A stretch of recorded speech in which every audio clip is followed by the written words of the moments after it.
government is one thing that disciplines you, okay, because you're guided by, laws, you're guided by all these things, okay. Right. What I'd like best working in the government is that the government has the resources. Right. It has the people. True. It has the money, okay. Serving the people would require a lot of resources. Productively using the resources of the government is, I think, something that can change a community.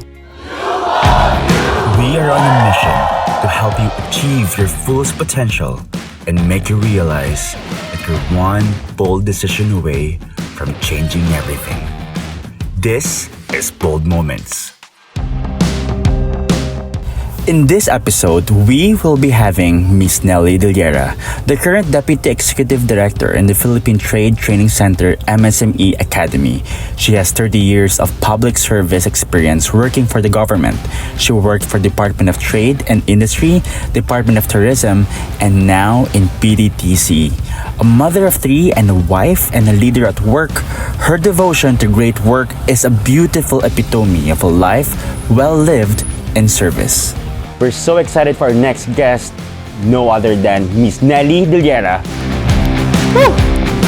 Yay! Thank you very much for joining us this morning.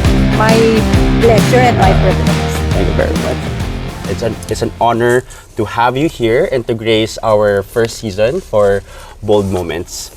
And I want to ask you first, because I know you for a long time already. I think we've been working for 5 years already. That's already a long time. And until now, we've been working together in different projects.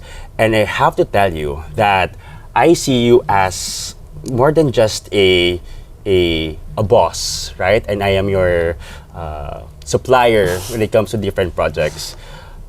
I see you more of a mentor as well. And I think that is because you have this certain aura about you that you are about really creating change. Tell us your own description of the word leadership. Basically, when we enter or when we join any organization or any group for that matter, it's very important to find out what is the objective of that organization, because I think it will guide you on what to deliver and what to do as a leader in that organization.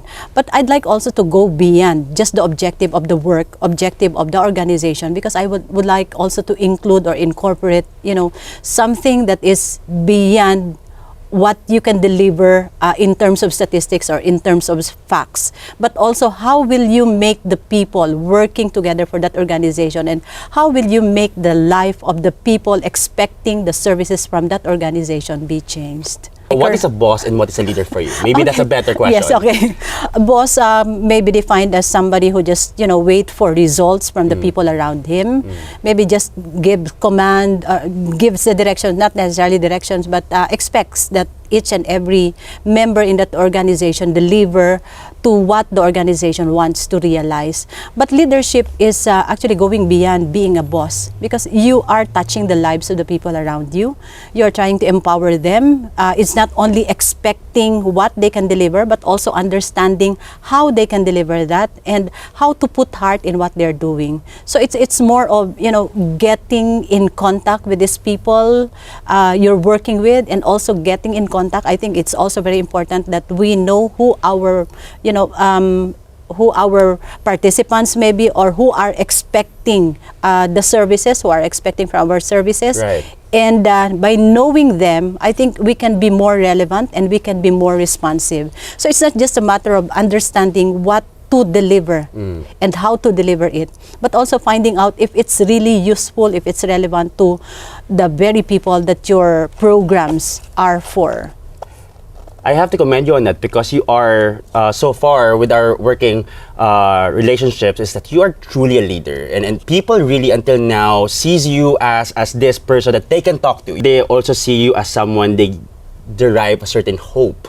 And is that because you're just a hopeful, optimistic person, or is it because you're also grounded by reality and you just see things differently and you want to lead people there?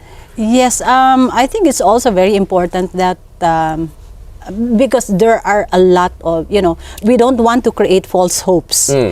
We have a lot of, example, policies, maybe in the government, or even policies even in the private sector.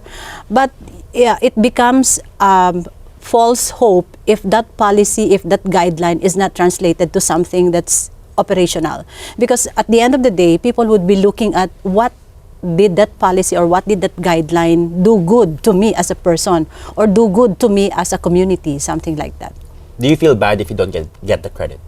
No, okay. Basically because we cannot deliver. If we deliver something all by ourselves, I think it will not be, to a level that's beyond what you expect. But if we put together different people with different personalities, different qualities, and different strengths, the uniqueness of each and every individual brought together, you will deliver something that is beyond the expected. Are you excited about that? Of course, always.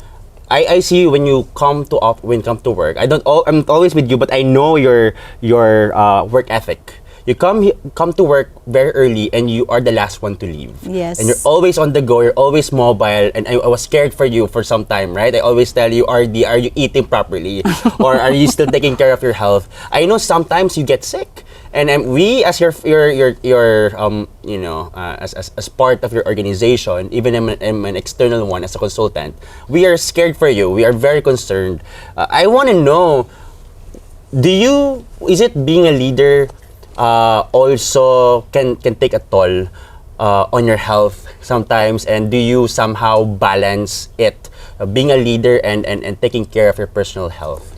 I think it should be, because after all, if you're not in good condition, right, it will be very difficult for you to deliver.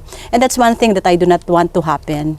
Because what I always have in mind is every day of your life, there's something that you have to do productively. And I don't want something, particularly if it's about personal and it's about health, that will stop me from doing that.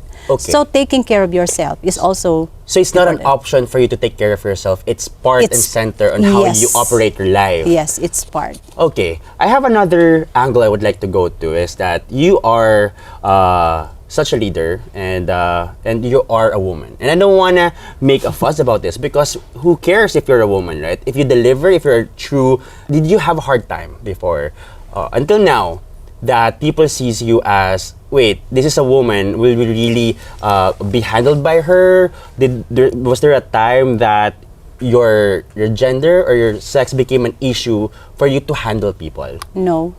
Well, is being a woman, a female leader, an advantage, do you think? Actually, I don't look at being a woman or being a man as, somebody who can, It's not an issue. Yeah, it's not an issue. So for as long as you know what you're doing, Right. and for as long as you're delivering, I think it doesn't matter. What makes a female leader powerful? I mean, both are amazing, either male leader or female leader, but what do you think is an advantage if you're a female leader?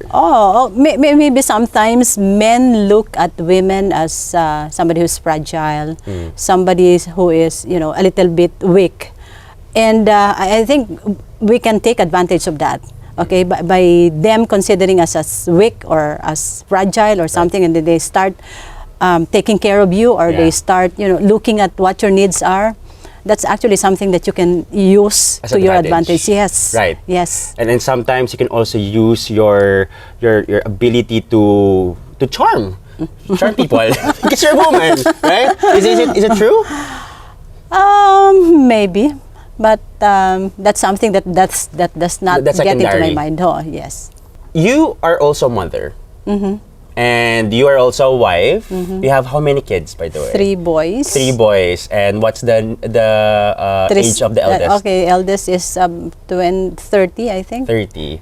And you're also a lola. Yes. Now, right? And mixing all of this together is sometimes you are, like, for me, like a superwoman, to be able to handle hundreds of people, be able to deliver a lot of these expectations coming from you, and you have this all agenda to change, what the industry you're in, and at the same time you're a mother, and at the same time you're a wife, and at the same time you're also, you want to take care of yourself too as a person. How does this work together? Yeah, actually, I even have time to go to the market. I have time for my garden. I have Okay. time to watch Make It With You. Really? Do you watch a certain teleserye, or you have? Yes, of course. Okay, all these people, my children, my even my grandson, my family, or even people, my friends and everyone, I look at them as people who can contribute to what I want to deliver. They can be a source of inspiration. They can be sources of, inputs or insights that I can make use of. They can be, So it's not a limited kind of understanding. It's an abundant way of thinking that Yes. you can take care of everything. Yes. Because you can actually get inputs even from your children. Oh, yes. I'm not techie, for example. I'm not that techie, but here they are, when I'm doing my work at home, they can already start introducing to me some apps maybe, or some new things that I can make use of to make my work. So you're a cool lola. Yes. Or a cool mother. Yeah, but I think what's important is we have to listen. Oh, And yes. yeah, we have to listen to everyone. We have to find out how they can help us, Yes. how they can contribute to what we're doing. And that also means that you're a very open-minded person. And I love people who are open-minded and growth mindset, because they're people who can observe and are willing to suspend their belief and allow themselves to learn Yeah, from of different course. generations. Yeah, of You course. handle different kinds of people in your organization. You have here the younger ones who just came in. They're people who are 25 years old and below. And then you have here as well millennials. Count me in. And you also have these people who are baby boomers. I can see people of different ages under your care. Is it hard handling these different generations under your helm? I don't see any problem about that. Seriously? Yes, Like, do you think you have to ibang atake ko dito. I have to take care of this generation a different way because they're more purpose-oriented. These people who are older, they're more, they wanted efficiency. They wanted to be, they're committed. Yeah. How does this work together? I think what's important is to find out first what's the skill or what's the strength of that person.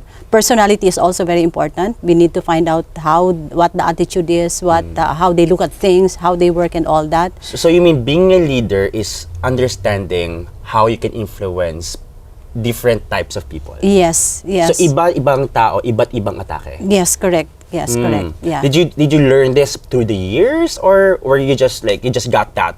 Because for me, that's one of my challenges as well. I'm a leader, but I was able to accept that my kind of leadership might not be management of people day by day, but you do that so well.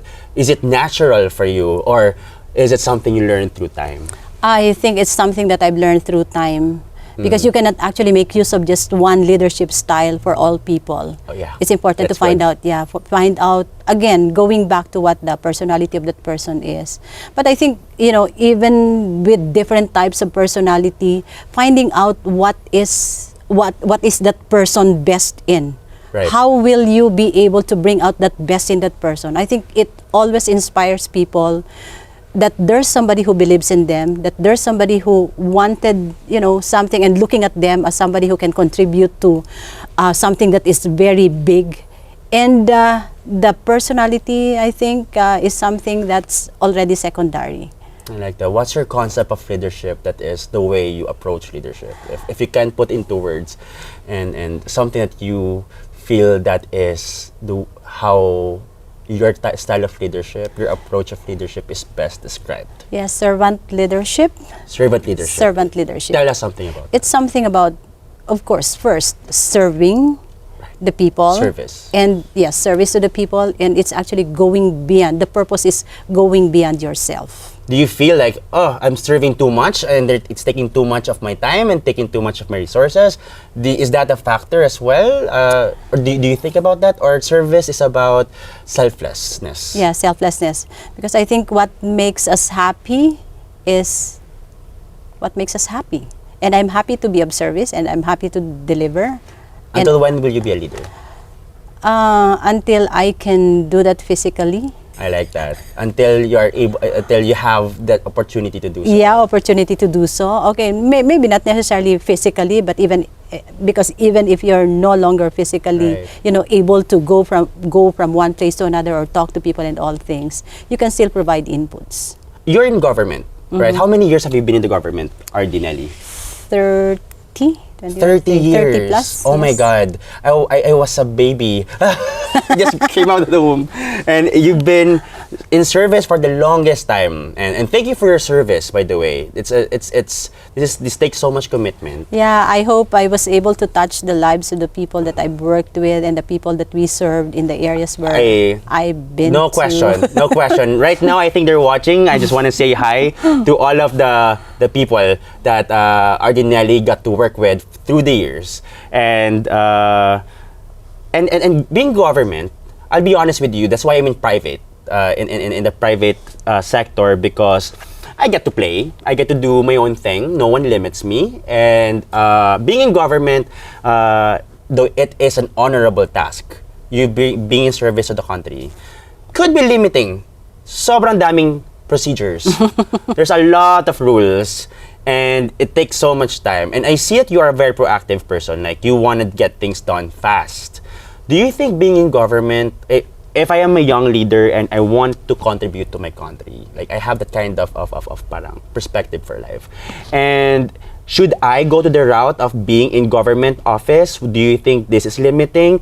Or, you know what, screw it, I'll just go to private and I'll do my own thing. Does that limit you being in government? No. I'd like to look at it on 2 points. First, discipline. Given all the requirements, given all the standard procedures that you have to follow for you to be able to deliver in government is one thing that disciplines you. Okay, because you're guided by laws, you're guided by all these things. Okay, Right. but what I'd like best working in the government is that the government has the resources. Right. It has the people. True. It has the money. Okay. Personally, I look at serving the people. Serving the people would require a lot of resources, and if I'm a private individual, I wouldn't be able to deliver that.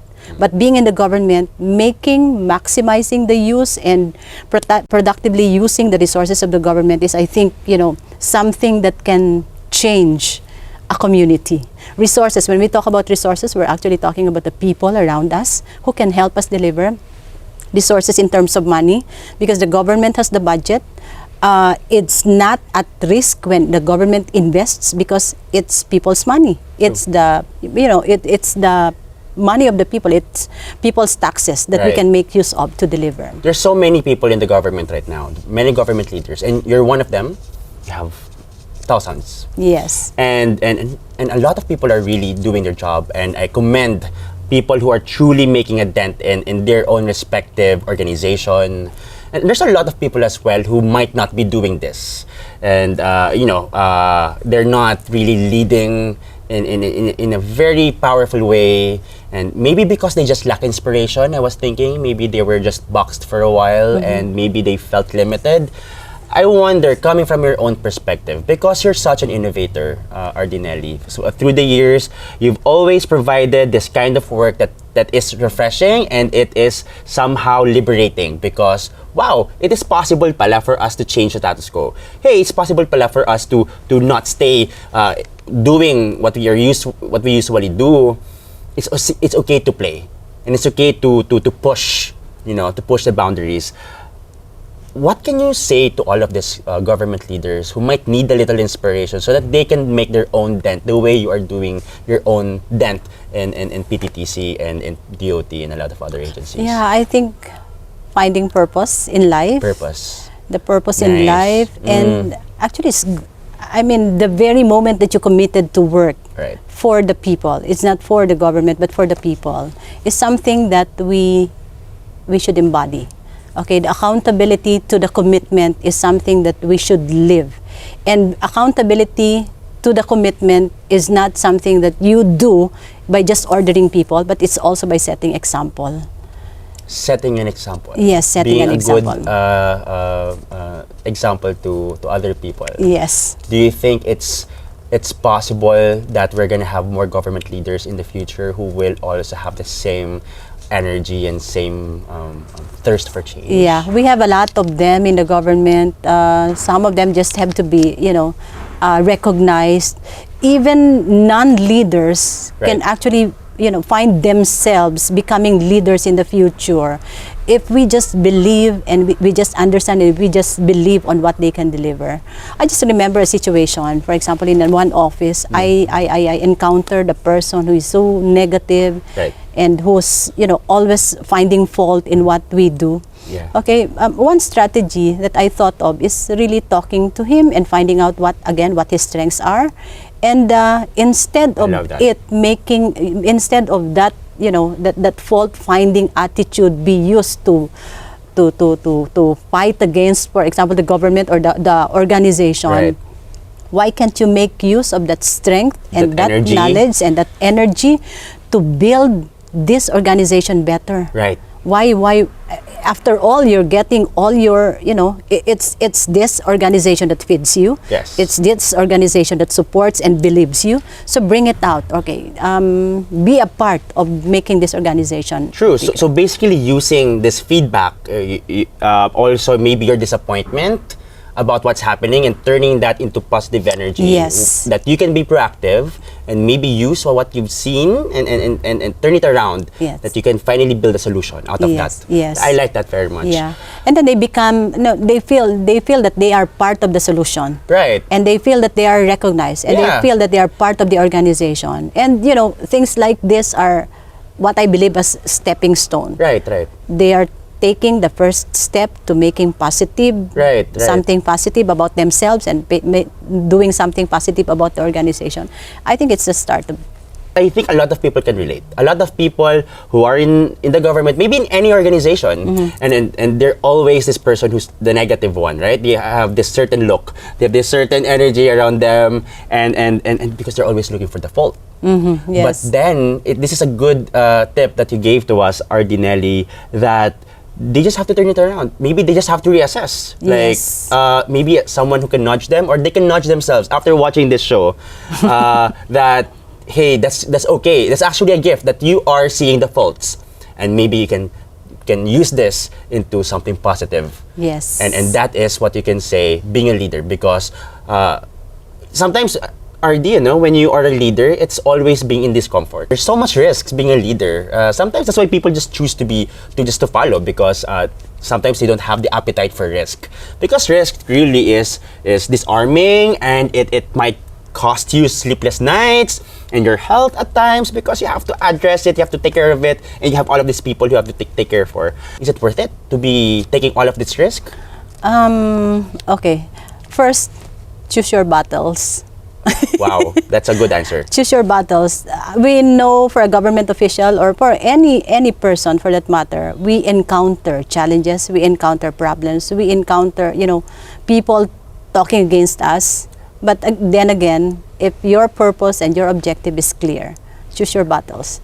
Do not spend your energy, do not put space in your brain entertaining all these things. Sometimes you have to entertain, because this may be something that is a wake-up call. Right. This is something that you also need to change as a person. Right. But if you see that the merit or the objective of all these challenges are not for the betterment of what you're doing, choose your battles. Choose your battles. Yes. There's someone right now who's listening, and they're discouraged kasi baka, I could be going somewhere else, going for greener pastures, or they can go for something much more not limiting, or maybe not full of rules as a government. But there's one person right here who's watching right now, and she wants to do what you're doing. She wants to be part of the government. She wants to bring change. She has heart for change. What can you tell her? Actually, I've experienced something like that several times. I've even heard and met some people who wanted to be, in the position where I am. Okay, there are two things that I say. Okay, first is, if you want to be in the government, if you want to be an official, first follow the rules. Follow the rules, meaning whatever it is that will bring you to the position. I mean, that's policy. These are guidelines and all that. Follow that. Complete that. Right. And on the other side, again, think about what your purpose is. What your purpose is. Purpose is always part of everything you do, isn't it? Is it because Yes. you've reached a certain maturity in your life na I got it. I got my purpose. I know now how to do my thing. But other people who's in their 20s, they're still searching it. Is it something far from them when you're young? Looking for purpose or getting purpose? When you look at young people nowadays, Right. I think they are different from the kind of young people that we had, way back. True. Because people right now, given all this, new technology Yeah. or everything that's happening around us, they already find purpose for themselves. So again, for somebody, I mean, if I wanted to help, as a government official, for example, if there is one thing that I would like to do to help a newbie come into the government, that is, again, finding your purpose. I'll be honest. I think any leader or any person who's always doing his thing with so much at stake, you're always criticized. There's a lot of people who's going to sometimes belittle you, sometimes going to question what you do, and also because sometimes you're coming as I know I've understood that you're in your record. You've been in different agencies as well. You were in Department of Tourism before, and you were also in different agency. DTI, yeah. Yes. Now you're in School, PTTC. yes. You're still part of TTI, and schools. How do you respond to all of these people who might have questioned you or who is still challenging you? How do you manage through all of this? At the end of the day, I think they will rate you again when they see how you deliver. At the beginning, you will be expecting people who will be asking, why was she placed in that position? Yes. Things like those. That becomes a challenge. Or I'm taking it as a part of the challenge to prove them wrong. What's your advice for people who are sensitive to this kind of questioning? Focus Focus. on what's expected of you. Do they have to respond to all of these critics? No, because these are negative energies. Instead I of like you that. moving forward, you're Yeah. actually taking yourself backward and Yeah. be with them. Yeah. Again, choosing your battles. A lot of people are very thankful and in gratitude, even though you're not working anymore, even though you past 5 years, yung last engagement ninyo, they anticipate your return or your arrival, that when you're coming back, they want to welcome you. How did people get to love you? I do not end the relationship when your working with them has already ended. But you worked already with like hundreds of people. Do you have to sustain all of this relationship all at the same time? Because to tell you, I'm thankful. We have a personal relationship as a client, Yes. and also as friends. You message me time to time, and you check on me, or you say your congratulations, and I do as well with you. But you have a lot of people who you were working with. How do you have time to make this happen? I don't know. I always say that even in the organization where I'm in, my doors are always open. My cell phone is always open. Anytime that you need help, for as long as I can, there's something that I can respond to, I can deliver. What's the reason, boy? How do you see life? Why are you still having this ongoing relationship? To be honest with you, that's something I struggle with. I don't forget people from the past. It's just that I cannot, maybe because I'm an introvert, siguro din RD, na I cannot keep up with so much people messaging me at the same time and checking on me. But for you, I'm also an introvert. Okay. But the technology helps. Yes. Diba? true, Technology definitely. helps because you don't have to be social, as in physically present with all these people. But You through, can message yes. them. So what's yeah, your you can reason why? message Well, them. like, what is your perspective for lifelong relationships, even beyond the time of service to these people? Yeah, they've been part of your life. They've been part of who you became. They've been part of what you have delivered. Because after all, diba, nobody can just deliver something without the help of everyone. I love that, yes. Yeah, it's something that you're very thankful about. It's grateful Thanksgiving, actually. So pag December ba, you buy all of these people gifts? No. Hindi ako You don't hindi have ako to buy mahilig gifts magregalo. for people to love you. Yes. You just have to be... Yeah. It's a challenge for me in in terms of gift giving. Right. Because I want it to be something personal. Right. Personal meaning I really have to find out something very unique about that person for me to be able to, provide the gift. Yeah, provide the gift. Okay. Yeah, safe answer. Safe answer. In a few years, Okay. you will retire. Okay. And for some people, that might mean that they're gonna start gardening. For other people, that might mean that they're gonna start traveling. They've saved up and they're gonna use what they've earned. For you, how do you wanna define retirement for you?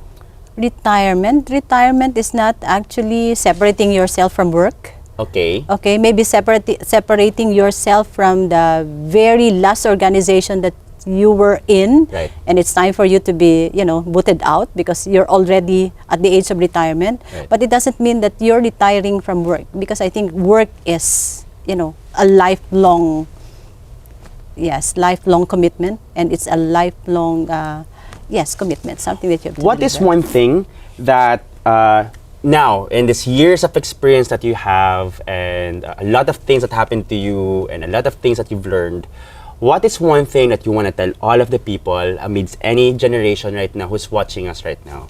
What do you want to tell them, which for you is true?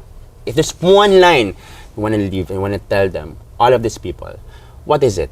Okay, first, be clear about your objectives. Be clear about what you wanted to deliver. Okay, your accountability to the commitment. And I think foremost is believing that there's a force. It's not mine, it's not ours. Again, there's a force beyond, human imagination I that's love that. working for us to be able to deliver something. So you're being pulled by that. of Yes, course. yes. And Because it's actually something that sometimes there are times that you can no longer understand, or you cannot no longer accept certain things or certain situations, and you're finding difficulty in delivering, you're finding difficulty in realizing what you wanted to do as expected of the job. But thinking about a force that is beyond the understanding of humanity is something that drives me, because at the end of the day, I think that's the very reason why we are here, why we Right. are living. Right. And that's the very reason what brings us together as a person, as humanity, I mean. And I think this is one thing that we really have to look for and understand, and going beyond what we talk about, going beyond what we wanted to do, but really understanding that after all these things that we're doing is something that greater than life. It's all of this is for a greater good, Yeah, for the greater good. and it's not all about you. Yes, it's not all about you. It's not actually living a life just for yourself, but it's actually living a life for other people, Right. and making those people also live a life that's worth living. And then again, making them influence, or helping them become influencer also, of making other people also live the life that they want to live, the kind of life that they want to live. I like that answer very much. It's so affirming that it's beyond you, and Yeah. you are going to be brought to places as long as you stay loyal to that force that Yes, drives you. yes. We are on a mission right now, and you know this. We have New Bold You, which is on a mission to reimagine education. Do you think we need to reimagine on how school is done?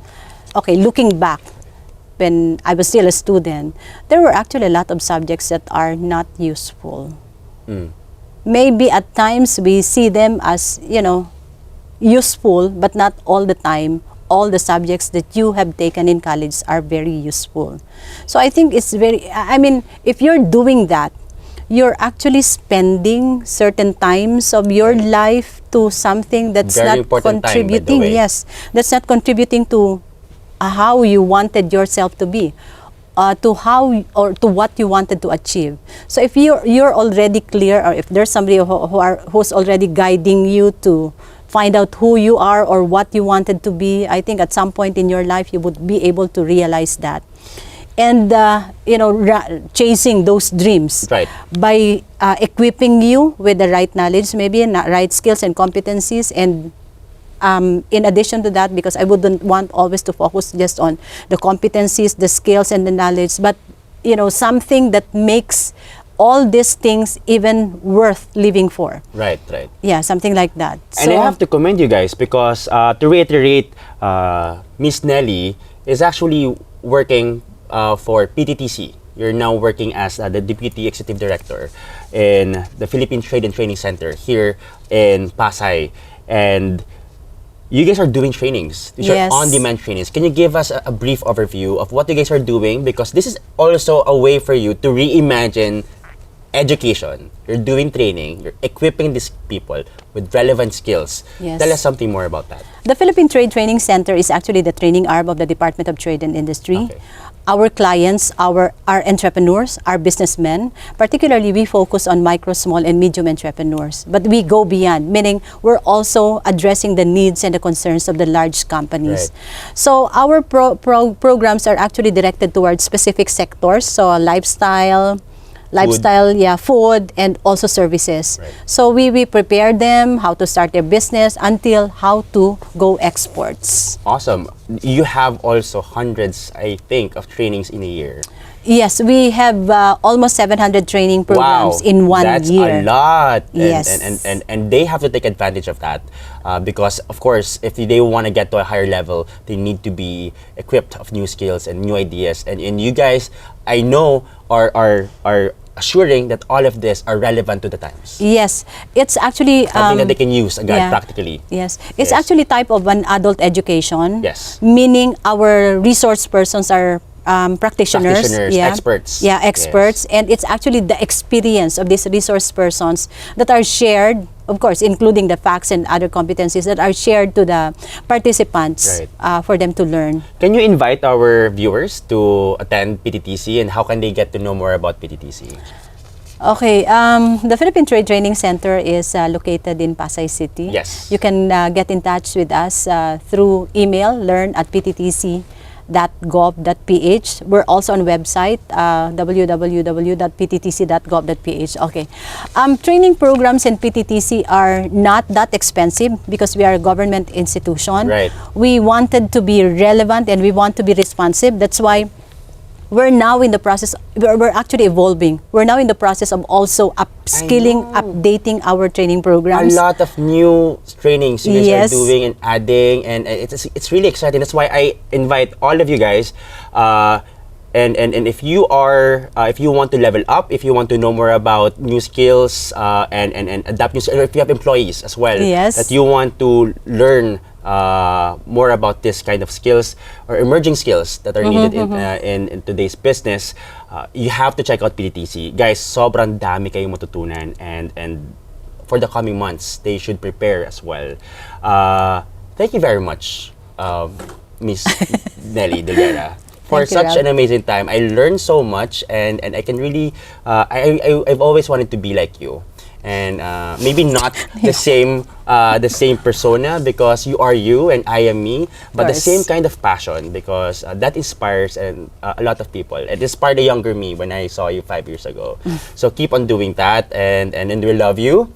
And last question, how do you define being bold? Being bold is actually being fearless. Being bold is actually taking risks and challenges as opportunities for you to evolve and for you to change. I love that. Thank you very much, RD Nelly Dillera or Miss Nelly Dillera, for giving time and for joining us in our first season. We really appreciate you coming here and joining us. So that's it. That is the show for this episode. I hope you guys learned a lot. This is coming from, these are timeless, valuable ideas and learnings that's coming from a woman who's really done her work in leading hundreds of people and how she was able to be a true leader, and that for her is by being a servant. I hope you guys learned a lot from this episode. See you soon here in Bold Moments.